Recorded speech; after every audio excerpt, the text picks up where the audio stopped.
नाज़रीन, हल्का अहबाब में आपको वेलकम कहते हैं।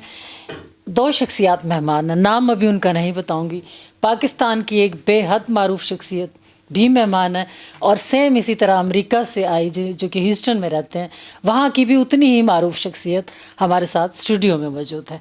बातें जो होंगी उन पर शायरी भी हम आखिर में सुनेंगे ज़रूर, लेकिन बातें बड़ी अहम होने वाली हैं। आपको पता है कि पिछले दिनों ही ये फ़ैसला हुआ कि ओवरसीज़ पाकिस्तानीज़ को वोट का हक़ मिलना चाहिए और फिर वो बिल पास हुआ और ओवरसीज़ पाकिस्तानीज़ जो हैं उनमें एक खुशी की लहर दौड़ गई। उनके क्या तासुरात हैं, अमेरिका के हमारे दोस्त पाकिस्तानी क्या सोचते हैं इस फ़ैसले के बाद, उनकी क्या गुफ्तगू हुई, इस पर भी बात करेंगे। डॉक्टर साहब, आप तो सहूलियात कमिश्नर भी ओवरसीज़ के हवाले से हैं, तो मैं समझती हूँ कि इस हवाले से जैसे ये कह रहे हैं कि मज़ीद थोड़ी नुमाइंदगी देना चाहिए, कोई भी बात ओवरसीज़ के हवाले से आप कहना चाहें तो मैं चाहूँगी कि आप। जी, मैं वफाकी मोहसिब के सेक्रेटेरिएट में सैयद ताहिर शहबाज साहब मोहसिब हैं, तो उनका एडवाइज़र और grievance commissioner for overseas Pakistanis.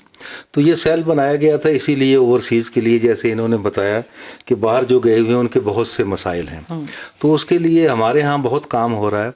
हमारे पास तमाम बाहर से किसी का भी कोई मसला हो, कोई पासपोर्ट का मसला है, नाइकॉब का मसला है, पीओसी का मसला है, वो सारे हमें, या यहाँ पे जायदाद के मसाइल पर प्रॉपर्टी के मसाइल हैं, तो हमें लिखते हैं और हम वो सॉल्व कराते हैं अगेंस्ट जो भी फेडरल गवर्नमेंट की एजेंसी हैं, उनको लिख कर और उनको हल कराते हैं और उनके मसाइल हल करते हैं।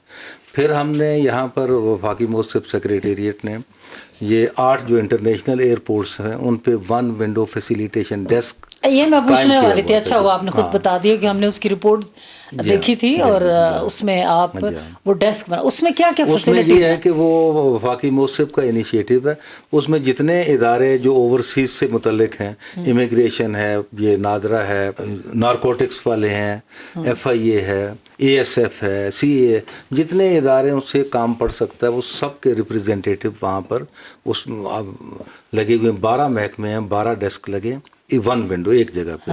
तो कोई भी ये जो इंटरनेशनल लाउंजेस हैं इनमें कोई जा रहा है या आ रहा, OPF है, मिनिस्ट्रीज हैं, तो वो वहाँ कोई भी मसला उसको हल होता है। टिकट का प्रॉब्लम आता है, उसके कोई ये मिनिस्ट्री ऑफ हेल्थ के भी हैं कि ये टीके का मसला, कोई भी चीज़ प्रॉब्लम है तो वो वहाँ मौके पर हल करने के पाबंद हैं वफाकी मोहसिब के अहकाम। अच्छा डॉक्टर साहब, ये सहूलत हम जब देखते थे ना कि बाहर से फ़्लाइट आती है ना, जिस भी किसी कंट्री की हो, तो बहुत ही ज़्यादा बेचारे डिस्टर्ब होते थे। एक तो 12-12, 14-14 घंटे की फ़्लाइट करके आना, दूसरा फिर एकदम क्यू में ना, वो पूरा अमेरिका की तरह का डिसिप्लिन तो नहीं है ना, रोप रस्सी लगी हुई है, इतने इतने फासले पे घंटों लोग खड़े हैं, हम जज्बाती भी रश पड़ जाता था। आप समझते हैं कि इससे अब ऐसी चीज़ें हुकूमत जो करती है, थोड़ी सी आप लोग रिलैक्स हो गए इस वक्त? मैं अपना तजिया दे सकता हूँ कि मैं इस दफ़ा जब आया हूँ तो मुझे ऐसे लगा जैसे मैं किसी अमेरिकन एयरपोर्ट पे माजी से फ़र्क महसूस हो। बहुत ज़्यादा फ़र्क।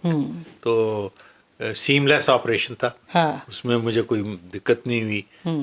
बाहर आए तो जहाँ सामान था वहाँ कार्ड थे, उनको लाने में भी तो मुझे ऐसा ही लगा जैसे मैं अभी अमेरिका में ही। तो मैं समझता ये तो बड़ी अच्छी, बहुत तो अच्छी न्यूज़, कमाल की बात है। ये तो कमाल की बात है। मुझे खैर मसला नहीं था, लेकिन अगर किसी को मसला भी हो तो उसके लिए भी उन्होंने डायरेक्शंस और गाइडलाइन दी हुई थी। आसानी से उन्हें सारी चीज़ें क्लियर हो जाती थी।